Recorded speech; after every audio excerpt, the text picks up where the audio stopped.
माध्यम से इन्होंने कच्चे लोहे हटाने संबंधी प्रयोग जो बैतलहम में किया था, उन्होंने कुछ सजेशंस दिए कि कार्य करने वाले श्रमिकों का जो सिलेक्शन है वह साइंटिफिक होना चाहिए, वैज्ञानिक होना चाहिए, जो कुशल कारीगर है उसी का चयन होना चाहिए, और लंबे कार्य के दौरान कहीं न कहीं इंटरवेल्स की या वहां पर किसी प्रकार के एक गैप की व्यवस्था होनी चाहिए जिससे थकान का कारक उन मजदूरों पर कार्य न कर सके। तीसरे रूप में उन्होंने बताया कि यदि किसी भी मजदूर को या वर्कर्स को जो कार्य अलॉट किए जाते हैं उनका वर्किंग डिस्ट्रीब्यूशन जो है उसको क्लैरिफाई किया जाना चाहिए कि कौन सा मजदूर किस स्थान पर कितना कार्य करेगा और कितने समय के लिए करेगा, इसका क्लैरिफिकेशन होना चाहिए, clarification of work in written format. और चौथे रूप में यदि हम देखें तो उनका सजेशन था कि इंसेंटिव्स अकॉर्डिंग टू वर्किंग, यानी कि जो लाभांश दिए जा रहे हैं या वेजेस दिए जा रहे हैं, तो जितनी मात्रा में जिस मजदूर ने कार्य किया है उसको उतना ही वेतन प्रदान किया जाना चाहिए। अगले अंतिम सुझाव के रूप में उन्होंने बताया कि वर्कर्स को जिस कार्य में भी लगाना है उस कार्य के लिए उसे प्रॉपर ट्रेनिंग दी जानी चाहिए और उसे प्रशिक्षण के माध्यम से कुशलता बढ़ाने के अवसर उस संस्थान में प्रदान किए जाने चाहिए। इसी प्रकार एक और एक्सपेरिमेंट जो उनका सोवलिंग एक्सपेरिमेंट यानी फावड़े का प्रयोग कहलाता है, तो उन्होंने फावड़े के प्रयोग के दौरान यह देखा कि वहां पर भारी या दूर पड़ी हुई वस्तुओं को उठाने के लिए छोटे और भारी फावड़ों का प्रयोग किया जाता था, और इसी प्रकार से जो हल्की वस्तुएं होती थी वो भारी फावड़े से कार्य करते करते मजदूरों के थकान का कारण बनती थी। तो उन्होंने उस सिचुएशंस को देखकर यह निर्धारित किया कि यदि कोई हल्का मटेरियल है और उसे दूर से पास लाना है तो वहां पर उसके सोल का जो पिछला हत्था है उसे बढ़ा दिया जाए और उसकी लंबाई के द्वारा उसे हल्का बनाया जाए ताकि उस सामान को हम इजीली वहां पर खींचकर ला सकते हैं, इंपोर्ट कर सकते हैं। तो अकॉर्डिंग टू वर्क या अकॉर्डिंग टू हमारा जो मेटल है उसके अकॉर्डिंग फावड़े का साइज, फावड़े की जो एक कैपेसिटी है या फावड़े का जो भार है उसे निर्धारित किया जाना चाहिए, जिसके द्वारा हम उत्पादन को बढ़ा सकते हैं। और इसके दौरान जो सजेशंस उन्होंने दिए कि फावड़ों की प्रॉपर लेंथ और वेट होना चाहिए अकॉर्डिंग टू रॉ, यानी जो उत्पादन का कच्चा माल है उसके अकॉर्डिंग उसकी सिचुएशन होनी चाहिए। स्टैंडर्डाइजेशन यानी प्रमापीकृत दशाएं, जो स्टैंडर्ड फॉर्मेट होता है कार्य करने का उसे लागू किया जाना चाहिए। प्रॉपर कम्युनिकेशन यानी कि किसी भी निर्देश को किसी कर्मचारी को यदि प्रदान करना है तो उसके लिए उचित संप्रेषण होना चाहिए, उस तक लिखित या मौखिक रूप में वही बात पहुंचनी चाहिए जैसा कि उस तक पहुंचना चाहिए। तो संप्रेषण की विधाओं को और पारंगत बनाने के लिए उन्होंने अपने सुझाव दिए। इसी के साथ में सुपरविजन यानी पर्यवेक्षण होना चाहिए कि कौन व्यक्ति कितना कार्य कर रहा है और कौन व्यक्ति कामचोरी से कार्य कर रहा है, उसके अकॉर्डिंग उसके साथ में इंसेंटिव्स की व्यवस्था की जानी चाहिए। और प्रॉपर ट्रेनिंग शेड्यूल होना चाहिए कि 1 महीने, 5 महीने या साल भर के दौरान प्रॉपर ट्रेनिंग के द्वारा मजदूरों के स्किल्स को कैसे बढ़ाया जा सकता है। इन कुछ सुझावों के माध्यम से और प्रयोगों के माध्यम से वैज्ञानिक प्रबंध के सिद्धांत के समर्थन में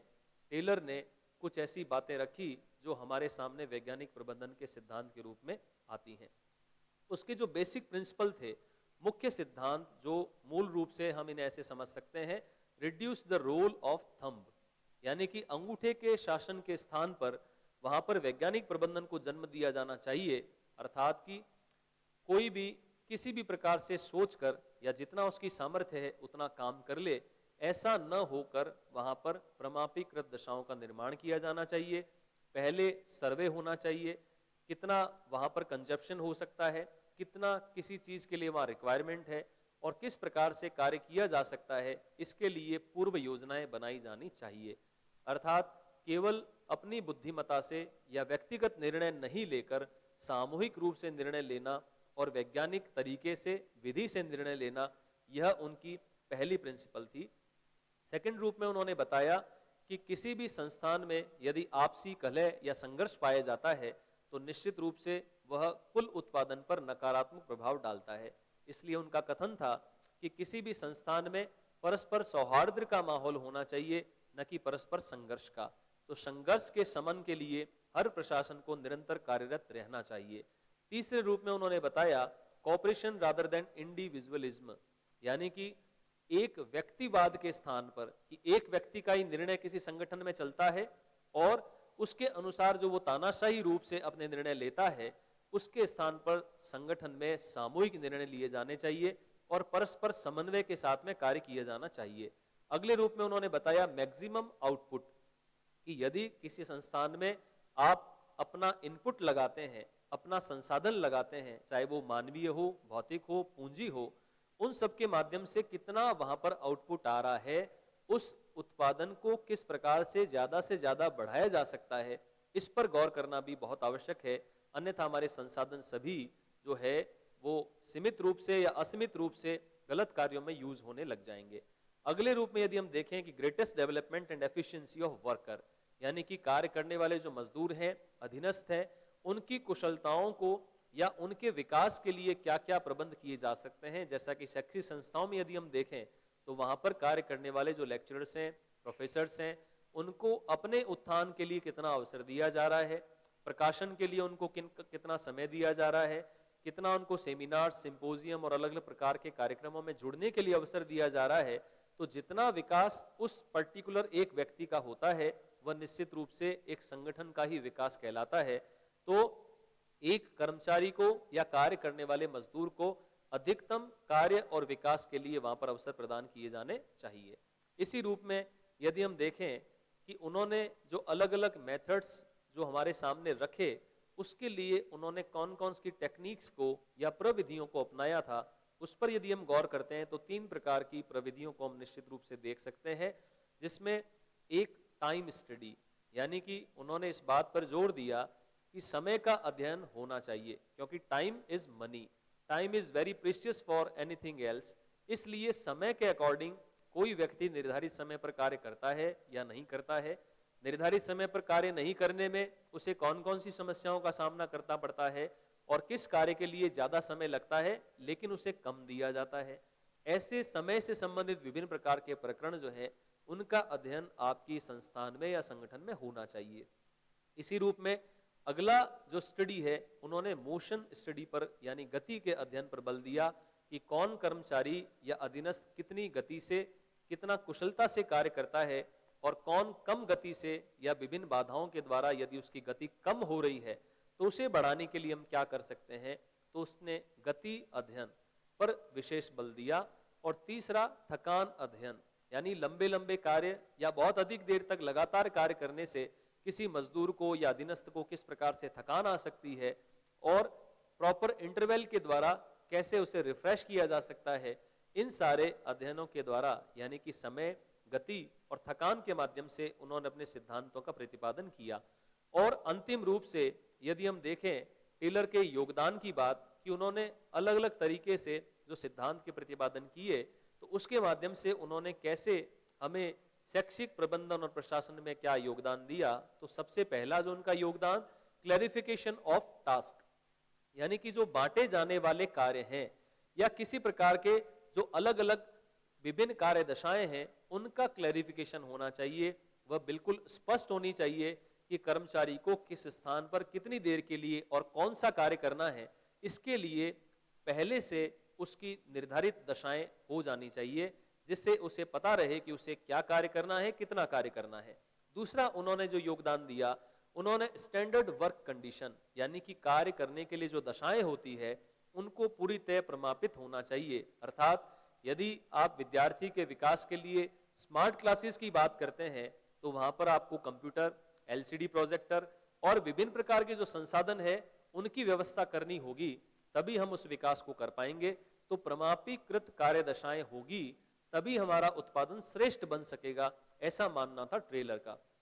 तीसरे रूप में रिवार्ड ऑफ सक्सेस, यदि कोई कर्मचारी अपना कंट्रीब्यूशन देकर आपके उत्पादन को सफलतापूर्वक पूरा करता है या आपके संगठन के उत्थान में योगदान देता है तो उसके अनुसार उसे पुरस्कृत किया जाना चाहिए या उसके लाभ के लिए उसे कहीं न कहीं प्रोत्साहन दिया जाना चाहिए ताकि वह उत्पादन में अधिक से अधिक योगदान भविष्य में दे सके। चैलेंजिंग टास्क,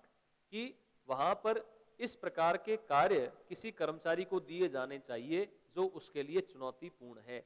जो उसके लिए नए हैं, ताकि आपका कर्मचारी अलग अलग प्रकार के कार्यों को करना सीखेगा। यदि उसे एक ही एक प्रकार का कार्य रोज दिया जाए तो वो नित्य नए कार्यक्रमों को जान नहीं पाएगा। तो नित्य नए चुनौतीपूर्ण कार्य करने से उसकी एफिशिएंसी को या उसके कार्य करने की जो क्षमता है उसे बढ़ाया जा सकता है। अगले रूप में जो साइंटिफिक मेथड उन्होंने बताया, यानी कि समस्या के समाधान के लिए विभिन्न विकल्पों पर गौर करना, उसके अलग अलग पहलुओं पर विचार करना, सर्वश्रेष्ठ विकल्प का चयन करना और चयन के बाद में उस विकल्प को एक सिद्धांत के रूप में अपनाना, यह जो विचार था वह सर्वप्रथम टेलर ने ही प्रशासन और प्रबंधन के क्षेत्र में दिया था। टास्क आइडिया, यानी कि प्रत्येक कर्मचारी को कार्य करते समय अपने कार्य के बारे में अनुमान होना चाहिए कि मुझे सौंपा गया कार्य कितना समय ले सकता है, इसके लिए कितने संसाधनों की, चाहे वो ह्यूमन हो या फिजिकल रिसोर्सेज हो, उनकी आवश्यकता पड़ सकती है। ऐसा आइडिया उस कर्मचारी के या कार्य करने वाले मजदूर के मन में होना चाहिए। न्यू रेस्पॉन्सिबिलिटीज ऑफ मैनेजर्स, यानी प्रबंधकों के लिए अलग अलग प्रकार की जो नई नई जिम्मेदारियां हैं वो उन्हें मिलनी चाहिए, जिसके अंतर्गत यदि हम देखें तो उन्हें मजदूर और कार्य के बारे में प्रमाणीकृत दशाओं को निर्धारित करना होता है, तो नए नए टास्क कर्मचारियों के सामने आने चाहिए और जो हमारे प्रबंधक हैं उनके सामने अलग अलग समस्याओं को फेस करने की जो एक एबिलिटी है उसको विकसित किया जाना चाहिए, ताकि वे प्रबंधन के कौशल में ज्यादा से ज्यादा निपुणता प्राप्त कर सकें। मेंटल रिवोल्यूशन, यानी कि मानसिक क्रांति, जैसा कि मैंने पहले आपको बताया कि कार्य करने वाले मजदूर और प्रबंधक के बीच में यदि किसी प्रकार का कोई संघर्ष या किसी प्रकार का कॉन्फ्लिक्ट है तो वह उत्पादन की मात्रा को घटा देता है। तो मानसिक रूप से किसी कर्मचारी को अभिप्रेरित करना, मोटिवेट करना और उसके मनोबल बढ़ाने के लिए उसे अलग अलग प्रकार के लाभ दिए जाना हमारे उत्पादन को निश्चित रूप से बढ़ाता है, ऐसा मानना था टेलर का। अगले रूप में scientific selection of tools and materials, कि यदि किसी संस्थान में या फैक्ट्रीज आदि में आपको कार्य करने के लिए कुछ उपकरणों की या संसाधनों की आवश्यकता होती है, जो आपका रॉ मटेरियल वगैरह है, उनका सिलेक्शन भी साइंटिफिक होना चाहिए, वैज्ञानिक रूप से वो श्रेष्ठ होना चाहिए, तभी आपके उत्पादन को गुणवत्तापूर्ण बनाया जा सकता है। इंसेंटिव सिस्टम, यानी कि अलग अलग दिए जाने वाले जो परिलाभ हैं उनको किस प्रकार से निर्धारित किया जाए, कार्यों के अकॉर्डिंग, एक्सपीरियंस के अकॉर्डिंग, अनुभव के आधार पर, या विभिन्न प्रकार के जो कॉन्ट्रीब्यूशंस है उनके आधार पर, इन सब का एक सिस्टम हमारे संगठन में पाया जाना चाहिए, ताकि योग्य व्यक्ति को ज्यादा प्रोत्साहन, ज्यादा लाभ मिल सके और जो कार्य कम करता है उसे उसी अनुपात में लाभ दिया जा सके। अगले रूप में उन्होंने फंक्शनल फोरमैनशिप की बात कही, जो अपने आप में एक रेवोल्यूशन था कि किसी भी अधिकारी का संबंध केवल मात्र उसके नीचे कार्य करने वाले कर्मचारियों से ही होना चाहिए, यानी कि डिसेंट्रलाइजेशन ऑफ वर्क की धारणा जो है वो सर्वप्रथम फंक्शनल फोरमैनशिप के माध्यम से टेलर ने प्रदान की थी, जिसमें उन्होंने अलग अलग क्लर्क्स के लिए हमें बताया कि कार्यक्रम क्लर्क जो है वो दिन भर की गतिविधियों का निर्धारण करे कि टाइम टेबल के अकॉर्डिंग आज पूरे दिन में क्या क्या कार्य किए जाने, जैसे कि आपका संस्थान में पाए जाने वाला कोई भी टाइम टेबल कर्मचारी होता है। इसी प्रकार समय और लागत, कितना समय लगेगा और किस कार्य को करने के लिए कितना लागत आ सकती है, कितनी कॉस्ट आ सकती है, उसके एस्टिमेशन के लिए एक अलग क्लर्क होना चाहिए। सभी कर्मचारी अनुशासनपूर्ण या अपनी प्रमाणीकृत दशाओं में कार्य करे, इनको निर्धारित करने के लिए वहां पर अनुशासक कार्य करे। इसी प्रकार अलग अलग जो मेंटेनेंस करने वाला जो नायक है, कई कार्यक्रम के क्लर्क हैं, निरीक्षक हैं, उन सबको वर्क डिस्ट्रीब्यूशन करके हम उत्पादन को सभी स्तरों पर बांटकर ज्यादा से ज्यादा बढ़ा सकते हैं। इसी का नाम फंक्शनल फोरमैनशिप रखा उन्होंने। और एफिशिएंट कॉस्ट सिस्टम, यानी कि लागत के लिए एक निर्धारण करना और कम लागत में कम समय में अच्छा उत्पादन किस प्रकार से हो सकता है, इसके निर्धारण के लिए एक सिस्टम कार्य करना चाहिए जो कम लागत में अच्छा कार्य कर सके। और कुशल लागत लेखा पद्धति का निर्माण करने के लिए उन्होंने ही सबसे पहले प्रबंधन और प्रशासन में एक धारणा को बल दिया कि कॉस्ट सिस्टम को मेंटेन करने के लिए आपके यहाँ पर कुशल लागत लेखा पद्धति होनी चाहिए, जैसे कि आपके रिकॉर्ड्स को मेंटेन करना, उनकी प्लानिंग करना और उन्हें अलग अलग तरीकों से आने वाले भविष्योन्मुखी जो कार्यक्रम है उनके अकॉर्डिंग एडजस्ट करना। इन सबको उन्होंने एफिशिएंट कॉस्ट सिस्टम का नाम दिया। तो इस प्रकार टेलर ने बहुत से योगदान प्रशासन और प्रबंधन को अपने वैज्ञानिक प्रबंध के दृष्टिकोण से दिए, जिसमें उन्होंने इस बात पर जोर डाला कि अपनी ही मनोवृत्ति के अनुसार व्यक्तिवादी निर्णय नहीं होना चाहिए, बल्कि उपस्थित परिस्थितियों में किस प्रकार से हम समस्या के विभिन्न पहलुओं पर विचार कर सकते हैं और अच्छे से अच्छा विकल्प चुन सकते हैं, इसके लिए वैज्ञानिक तरीके से सोचना अति आवश्यक है। ऐसा था वैज्ञानिक प्रबंध सिद्धांत जो कि टेलर ने सबसे पहले हमारे बीच रखा और जिसे हम सभी टेलरवाद के नाम से जानते हैं। अगर हम इस सिद्धांत के आलोचनात्मक पक्ष की बात करते हैं तो मुख्य रूप से 3 बातें हमारे सामने आती है, जिसमें ऐसा कहा गया कि टेलर ने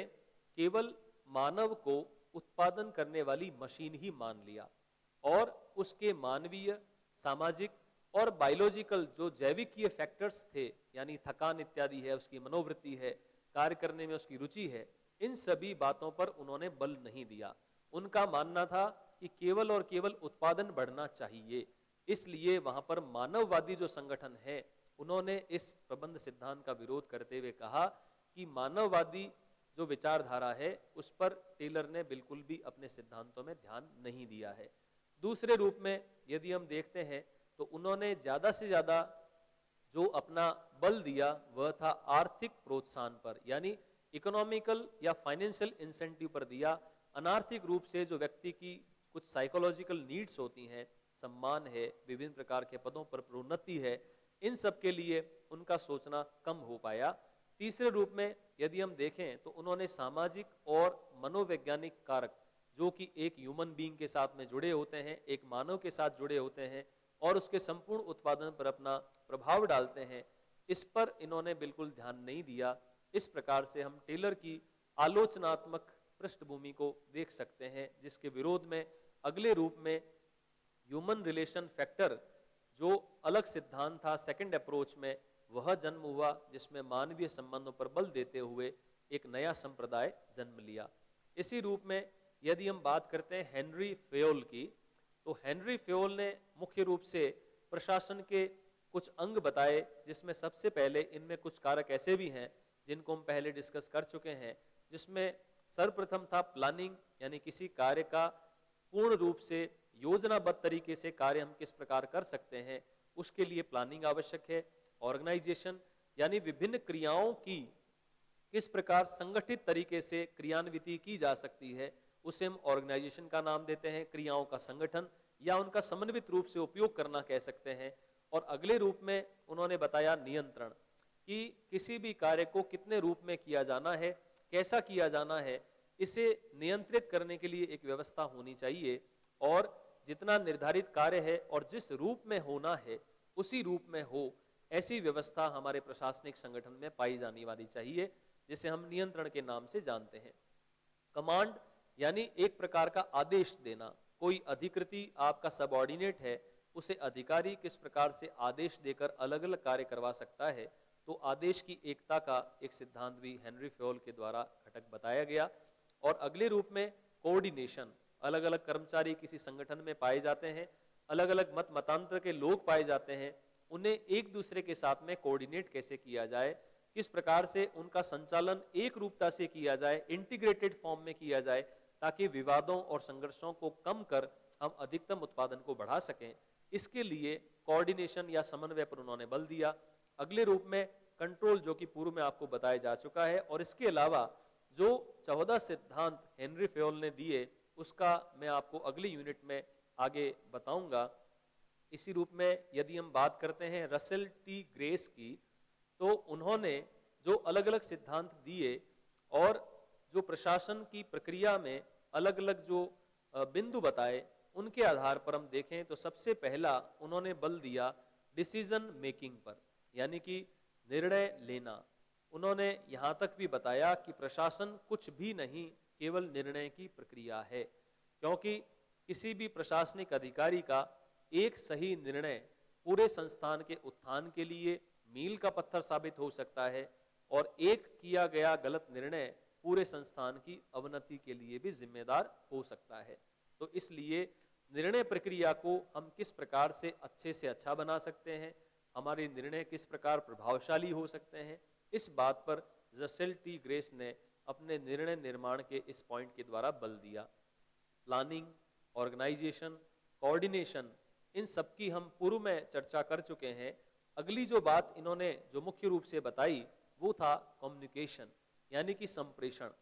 यदि आप किसी भी कर्मचारी तक अपने आदेश को पहुंचाना चाहते हैं तो उसके लिए आप अलग अलग माध्यम से संप्रेषण का कार्य करते हैं, चाहे वो लिखित हो, मौखिक हो, किसी अन्य माध्यम से यदि आप उसे पूरी सूचना प्रदान करना चाहते हैं तो उसे हम संप्रेषण कहते हैं। अर्थात किसी कर्मचारी को जो आदेश जिस रूप में दिया गया है उसी रूप में उस तक पहुंचे और किसी प्रकार की विभ्रांति संगठन में पैदा न हो, तो उसके लिए आवश्यक है कि आपका संप्रेषण यानी कि आपकी भाषा, आपके नियम परिनियम बिल्कुल स्पष्ट होने चाहिए और सभी लोगों में समान रूप से पहुंचने चाहिए। तो संप्रेषण व्यवस्था किसी भी प्रशासन के लिए सफलता का एक सूचक है। इसी प्रकार अगले रूप में उन्होंने बताया इफेक्टिवनेस, यानी कि प्रभावशालीता। कोई भी संगठन में कार्य करने वाला जो प्रशासक है वो अपने कार्यों के माध्यम से संपूर्ण प्रशासन को प्रभावित करता है। यदि वह आदर्श प्रतिरूप प्रस्तुत करता है, समय का पाबंद है, सही निर्णय लेता है, सभी लोगों के साथ लेकर चलता है, ग्रुपिज्म को डेवलप करता है, एक टीम वर्क को डेवलप करता है, तो निश्चित रूप से वह प्रभावशाली निर्णय लेता है और प्रभावशाली कार्यों के माध्यम से संपूर्ण संगठन को प्रभावित करता है। अतः प्रशासक के लिए आवश्यक है कि वह प्रभावशाली रूप से अपने व्यक्तित्व को लोगों पर इस प्रकार से छोड़े या उसकी छाप इस प्रकार से पड़े कि लोग उससे प्रभावित होकर अच्छे कार्य करें। अगले रूप में इवैल्यूएशन, जो कि एक बहुत मुख्य घटक है, क्योंकि किसी भी संगठन में चाहे वो उद्योग से संबंधित हो या शिक्षा से संबंधित हो, किसी भी कार्य का मूल्यांकन या प्रमापीकरण अवश्य होना चाहिए कि कौन व्यक्ति जो है वो किस प्रकार का और कितना कार्य कर रहा है, कितना योगदान दे रहा है और उसका संगठन के सफलता में कितना अच्छा योगदान किस रूप से मिल रहा है। इसके लिए समय समय पर पर्यवेक्षण, सुपरविजन जो है उसके द्वारा ये पता लगाया जाना चाहिए और कार्यों के मूल्यांकन के माध्यम से उसे अच्छा, बुरा या किसी प्रकार के सुधार की जो एक सुझाव है वो दिए जाने चाहिए। ये थे रसेल टी ग्रेस के द्वारा बताए गए प्रशासन के प्रक्रिया के कुछ पार्ट्स। अगले रूप में, जैसा कि पूर्व में मैं आपसे बात करते हुए कह रहा था कि 3 प्रकार की बातें जो क्लासिकल थ्योरीज के रूप में आती हैं, तो उसमें सबसे पहला हमने पढ़ा साइंटिफिक मैनेजमेंट यानी कि वैज्ञानिक प्रबंधन। दूसरा प्रशासन एक प्रक्रिया के रूप में, जो कि हमने हेनरी फेयोल के माध्यम से जाना कि प्रशासन एक प्रक्रिया है, एक प्रोसेस है और गोल को अचीव करना ही प्रशासन का मुख्य कार्य है। और तीसरे रूप में यदि हम देख रहे हैं तो मैक्स वेबर, ब्यूरोक्रेसी, यानी कि जो नौकरशाही की पद्धति जो वर्तमान में हमें दिखाई देती है, सभी ऑफिशियल्स में, स्टाफ में, कर्मचारी जो कार्य करते हैं, चाहे वो सरकारी हो या गैर सरकारी, उनमें जो धारणा पाई जाती है वो मैक्स वेबर के द्वारा प्रदान की गई। और उन्होंने जो मुख्य रूप से बातें इसमें बताई कि किसी भी संगठन में 3 प्रकार के कर्मचारी पाए जाते हैं, जिसमें कुछ मेंबर साधारण होते हैं जिनके कार्य करने या न करने से कुल उत्पादन पर इतना अधिक प्रभाव नहीं पड़ता। कुछ ऐसे मेंबर्स होते हैं जिनके पास में सत्ता होती है, अथॉरिटी होती है, और जो अकाउंटेबल मेंबर होते हैं, उत्तरदायी होते हैं, यानी कि विभिन्न प्रकार के अधिकारी जिन्हें किसी भी कार्य को करने या संचालित करने के लिए एक मुख्य भूमिका में रहना पड़ता है, अकाउंटेबल मेंबर्स। और तीसरे रूप में यदि हम देखें तो चीफ एडमिनिस्ट्रेटर, यानी मुख्य जो प्रशासक होता है जिस पर ऑल ओवर पूरे संस्थान की उन्नति प्रगति का भार होता है, तो वह किसी भी संगठन में पाया जाता है, ऐसा मानना था मैक्स वेबर का। तो इस रूप में सबसे पहले हमने पढ़े क्लासिकल थ्योरी के तीनों पक्ष, जिसमें एक वैज्ञानिक प्रबंधन, एक जो है वो प्रशासन प्रक्रिया के रूप में, और तीसरा प्रशासन नौकरशाही के रूप में। आगे हम पढ़ेंगे अलग अलग संप्रत्ययों को अगले टर्न में।